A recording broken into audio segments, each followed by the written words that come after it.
Once upon a time, there was a priest named Mohan who resided in a village. Mohan was very generous and courteous. He never sent anyone home without anything. Everyone who came to village used to come to Mohan's house because of his character. Mohan shared his home with a servant from his household. Mohan was uncomplicated, but his servant Magan was shrewd and clever. Mohan was often buying something from the market to give to charity. Hey, listen, Magan, where are you? Yes, sir. Coming. Sir, you arrived soon. Wait, I'll bring you some water. No, wait a minute. Take these mangoes. Cut them and keep. I'm bringing a traveler. We'll feed him first and then we'll eat. Got it? Okay, sir. I'll cut and keep it.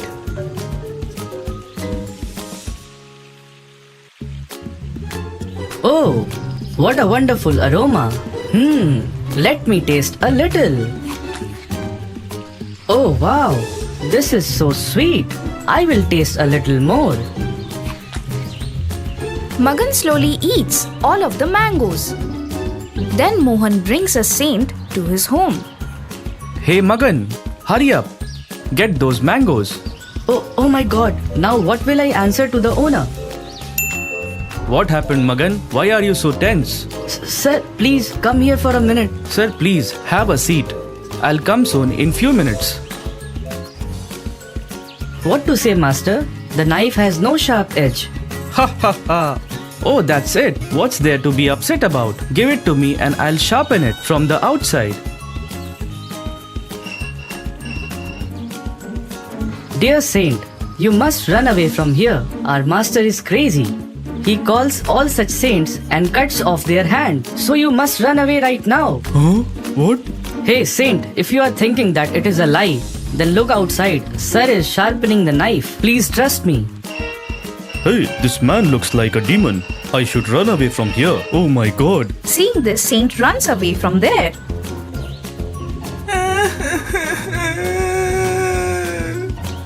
What happened now, Magan? I have sharpened the knife. Now go, get the mangoes. Sir, that saint ran away with both the mangoes. Hey, dear saint, wait. Wait. Saint, hey, hello. Where are you running? Hang on. Hey, saint. Oh no, he will kill me. Oh, stop. You are taking both the mangoes. Hey, at least give me one. Oh god, he is still running behind me. Hey, saint. Hello, wait. Hey, dear saint. Where are you running? Hang on, dear. Hey, hello.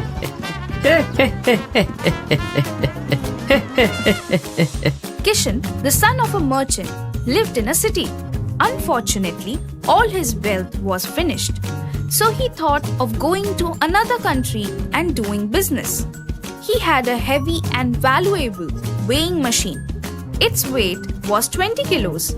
He kept his scale as a mortgage with the lender and went to another country to do business. After roaming in many countries, he did business, and after earning a lot of money, he returned. One day he asked the merchant to give back his scales. The merchant took the path of dishonesty and he said, Brother, do you know your scales were eaten by rats? The merchant's son thought something in his mind and said to the lender, Sir, what can you do when the rats have eaten the scales? I am going to take bath in the river. It will be great blessing if you send your son with me to the river. The lender was afraid within himself that the merchant's son might not accuse him of the theft. He did not see things happening so easily, so he sent his son with him. After taking a bath, the merchant's son hid the boy in the cave. He closed the cave door with a rock and returned to the merchant alone. The lender asked, Where did you leave my son? While we were sitting on the bank of the river, a big hawk came and swooped in and took away your son. And that's what happened. You are a liar and cunning. How can an eagle carry such a big boy? You bring my son back, or else I'll complain to the king about you, and they will put you behind the bars. Alright, let's go. Both reached the court to get justice. The lender accused Kishan of kidnapping his son. The judge heard both the sides. You must return the lender's son back. I was sitting on the bank of the river when a big hawk swung and flew away, grabbing the lender's boy in his claws. Where do I get him back? You are lying. How can a hawk take away such a big boy? I want to know the truth right now. If my iron scale, weighing 20 kilograms, can be digested by ordinary rats by eating it, then even a hawk can take away a lender's boy. Don't you think so? What is this all about, Mr. Lender? Ultimately, the lender himself spilled the beans in the court. The judge got the merchant's son, his scales, and the lender got his son back. The lender learned his lesson. Did you see that, friends? How Kishan got his scales back due to his presence of mind. So it is about the time when Swami Vivekanand returned to India after his famous Chicago Conference speech. Now he was being discussed in every country of the world. Everyone started to recognize him. Swamiji came back to India and was traveling according to his nature. At that time, they were in Himalayas and its surrounding foothills. One day while roaming around, he came to the bank of a river. There he saw that there was a boat, but it had left the shore and sat there on the shore, waiting for the boat to return. A monk was passing by. When the monk saw Swamiji sitting alone there, he went up to Swamiji and he asked him, Why are you sitting here? I am here waiting for the boat. The monk asked him again. What is your name? I am Vivekanand. The monk made fun of Swamiji and he said, Alright, so you are the famous Vivekanand who feels that by going abroad and giving speeches, you will become a very great soul. Swamiji did not give any reply to the monk. Then the monk, with great pride, demonstrated his power by walking on the water of the river. After walking for some distance, he came back and he said, Can you cross this river by walking on water like me, huh? Swamiji said to the monk with great respect and humility, There is no doubt that you have amazing power. But dear monk, can you tell me how long it took you to get this extraordinary power? With great pride, the monk replied, It was a very difficult task. I have attained this great power after 20 years of hard penance and meditation. Monk said this in a very arrogant way. Seeing this, Swamiji said in a very calm voice, You wasted 20 years of your life in learning such a skill, which a boat can do in 5 minutes. You could have spent these 20 years in the service of the poor destitutes, or could use your knowledge and power in the progress of country and the citizens. But you wasted your 20 years for the sake of saving 5 minutes, which is not logical. Don't you think so? The monk stood with his head down while Swamiji sat in the boat and went on the other side of the river.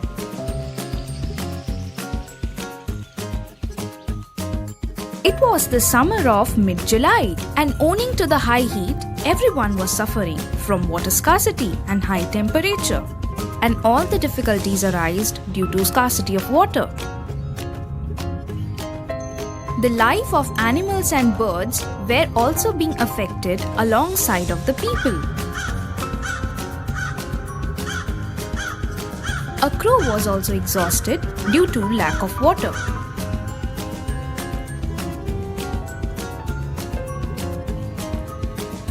For a long time, the crow was thirsty. The crow emerged from the jungle and flew towards the village in quest of water.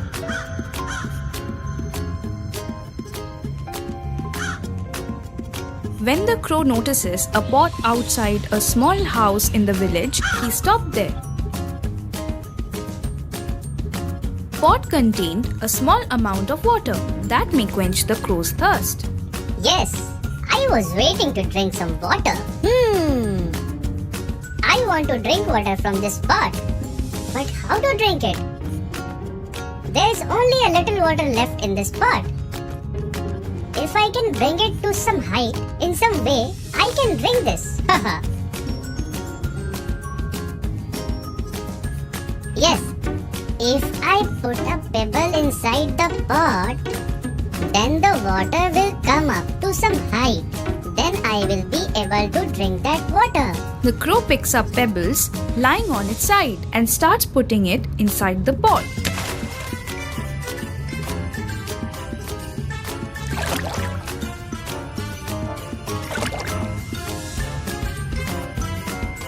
Slowly the pot gets filled with the pebbles. The water comes to such a height that the crow can drink the water. Ha ha ha! Finally my thirst is quenched. My hard work paid off. Ha ha!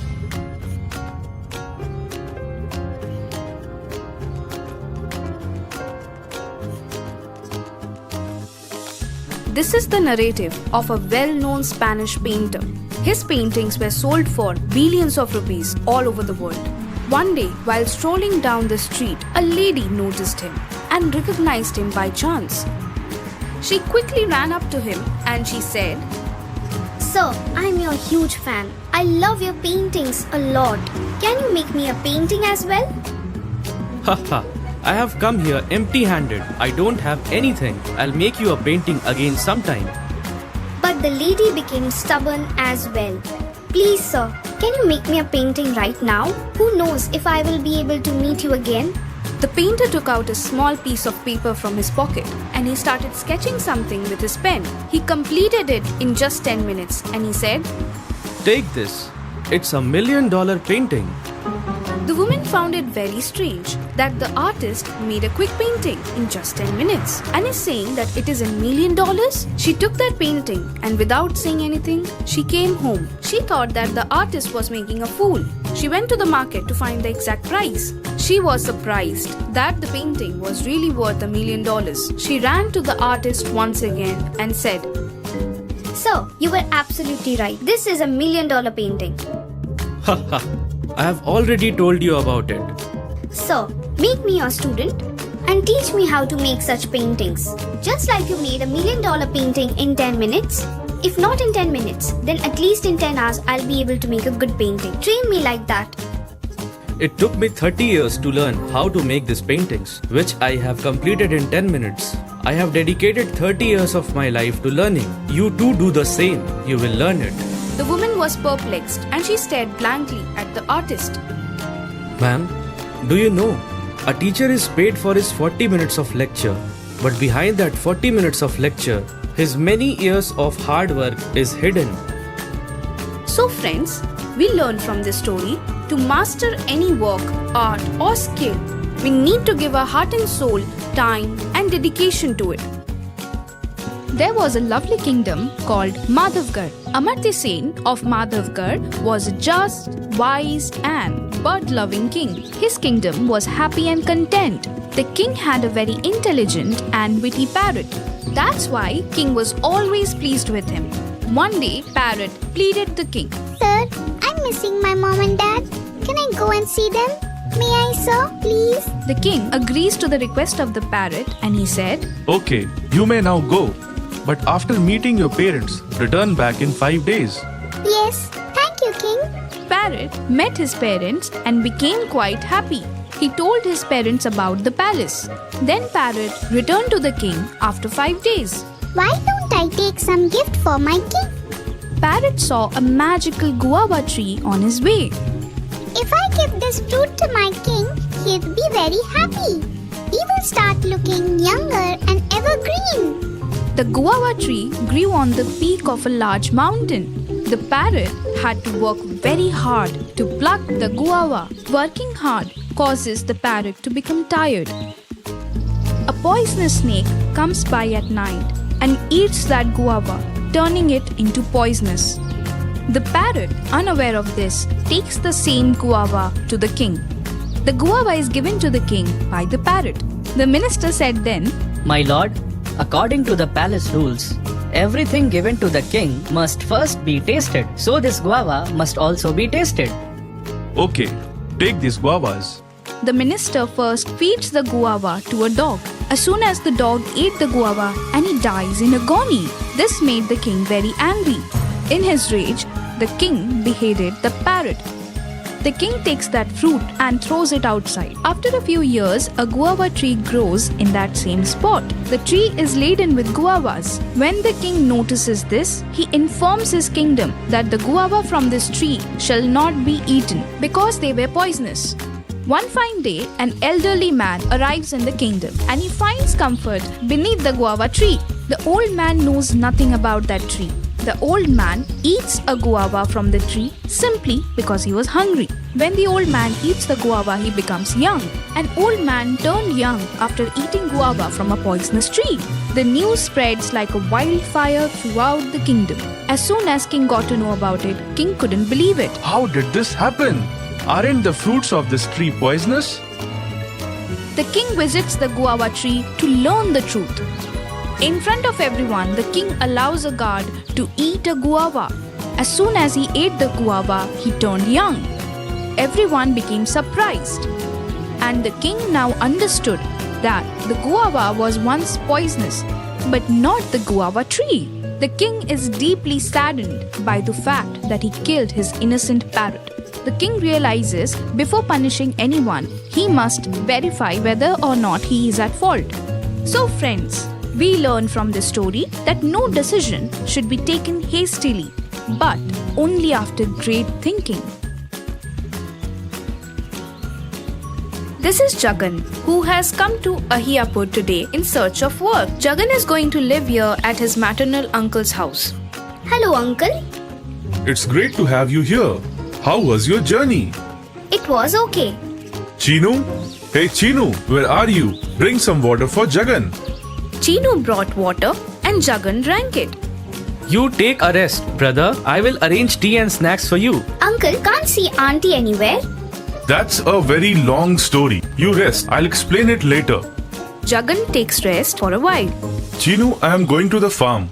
You take care of Jagan. Chinu brings tea and samosas. Here, take this. Hot samosas for you. Oh wow, you even know how to make samosas. I have been cooking since I was a kid, so I know how to make it. I didn't get it. Where is your mom? Mom? She doesn't live here. She lives with her parents. But why? Because of the hungry witch. Hungry witch? Yes, every night in this village, a hungry witch knocks on every door asking for food. Huh? This is strange. It's not strange, it's a curse. Thakurs governed this village many years ago. The Thakurs had enormous farms where the entire village used to work. Rani was one of them. She was a widow. She worked in the fields and struggled to keep her house running.